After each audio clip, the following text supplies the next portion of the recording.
Jussie Smollett case. We're going to do that, George, because he is maintaining his innocence this morning as he faces charges accused of filing a false police report about that alleged hate crime in Chicago. The superintendent of the Chicago Police Department, Eddie Johnson, is going to join us live exclusively in just a moment. But first, Eva Pilgrim is there in Chicago with the latest. Good morning, Eva. Good morning, Robin. Jussie Smollett is out on bond, and this morning, for the first time, we're getting a look at a key piece of evidence. This morning, Jussie Smollett digging in, denying he staged a racist and homophobic attack. His TV dad coming to his defense as the show they worked on, Empire, pulls Smollett's character from the last 2 episodes of the season to avoid further disruption on set. Terrence Howard posting on Instagram, "The Jussie I know could never even conceive of something so unconscious and ugly. His innocence or judgment is not for any of us to decide. Stay in your lane." Smollett charged with filing a false police report, now the center of a media frenzy, detailing the attack in an interview with ABC News. He said, "This MAGA country punches me right in the face." So I punched his back. But police now saying he made the whole thing up, that Smollett came up with an elaborate scheme that he planned for weeks. First, they say, sending himself a bogus threatening letter. When that didn't work, Smollett paid $3,500 to stage this attack and drag Chicago's reputation through the mud in the process. But overnight, ABC News obtaining a copy of a $3,500 check appearing to be written by Smollett and made out to one of the 2 brothers who police say helped stage the attack. On the memo line, 5-week nutrition workout plan. Sources close to Smollett said Abel Osendero was training the actor for an upcoming music video. Smollett maintaining he's innocent. His attorneys calling last week's statements from police a spectacle that has no place in the American legal system, adding that Smollett feels betrayed by a system that apparently wants to skip due process and proceed directly to sentencing. And Smollett is due back in court in March. Robin. All right, Eva, thank you. The superintendent of the Chicago Police Department, Eddie Johnson, joins us now live. Sir, thank you very much for taking the time to be with us here this morning. We know it's been a very emotional, very tense few weeks. And initially, all accounts from police, you were treating Jussie Smollett as the victim.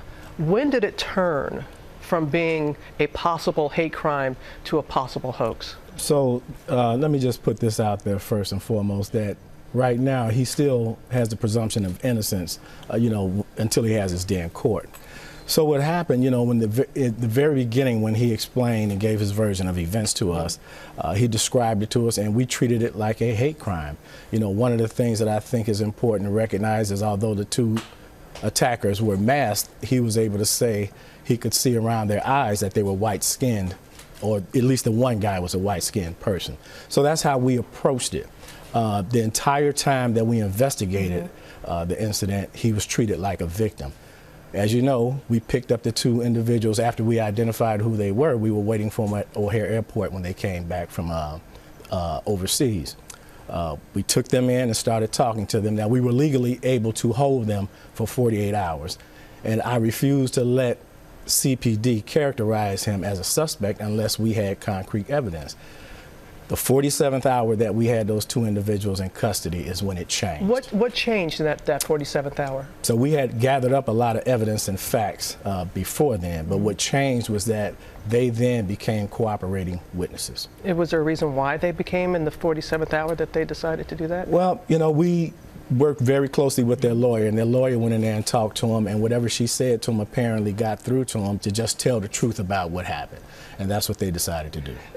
Even though that you all were saying early on that there was no reason not to believe his story, there were a lot of red flags that a lot of people saw, and you all had questions, even though you weren't, of course, going to be public about that. Right, there were some questions, but there's always questions when people are describing incidents to us, but we have to maintain the integrity of the investigation, and that's what we did. We didn't have the facts to support him being involved in it until that 47th hour, and it's important for people to recognize that it's not the Chicago police saying he did something, it's the evidence, the facts, and the witnesses that are saying this. So our job is to investigate it and bring the facts and the evidence to the state. So the brothers have stated that?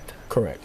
The check that we saw in Eva Pilgrim's report, the $3,500, did the brothers specifically say that was for the attack? They said that he paid them $3,500 with a check to. But did they say what it was for? Yeah, to carry out this incident. Your press conference, sir, was so passionate, and it seemed quite personal, the words that you were talking about being angry and offended, and you often referred to the noose, and that was a real breaking point for you. Yeah, you know, Robin, I grew up in the tail end of the civil rights era, and I lived in Cabrini Green Housing Project, you know, when I was a kid, and that could easily be characterized as one of the most notorious housing projects in the country. And the symbolism of a noose is very offensive. The city of Chicago has its issues.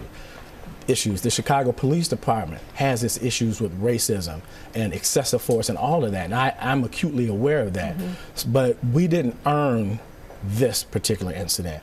And I just refuse to let us have to take that shot if I have evidence to the contrary.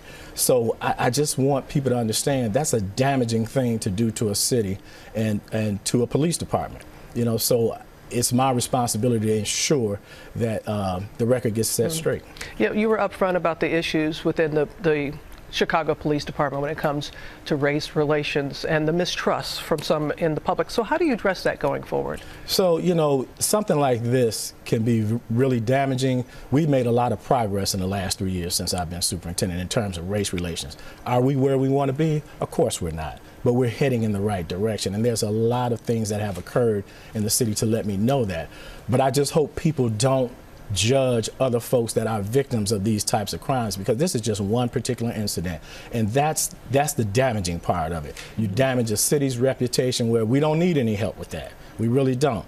But first and foremost, you know, there are real victims of crimes of that nature, hate crimes, and I just hope that people don't treat them with skepticism. You know, this is one particular incident, and it has to stand on its own merits. It's an ongoing investigation? Correct. So where does it stand as of this morning? So right now, as I said, he still has the presumption of innocence, and he'll get his opportunity in court if he chooses to go that route. And again, you know, I was very acutely aware of the situation in terms of the Chicago Police Department declaring he was a suspect. But I can tell you this, Rob, there's a lot more evidence that hasn't been presented yet that does not support the version that he gave. There's more, because you presented quite a bit. I mean, legal experts said that's the most that they've seen being presented up front like that. But there's still a lot of physical evidence, video evidence, and testimony that just simply doesn't support his version of what happened. Superintendent Johnson, thank you very much again. I know you're a very busy man. The investigation is ongoing. It's captured the attention of the nation and beyond, and we appreciate you being here, sir. Thank you. Thank you for having me. All right.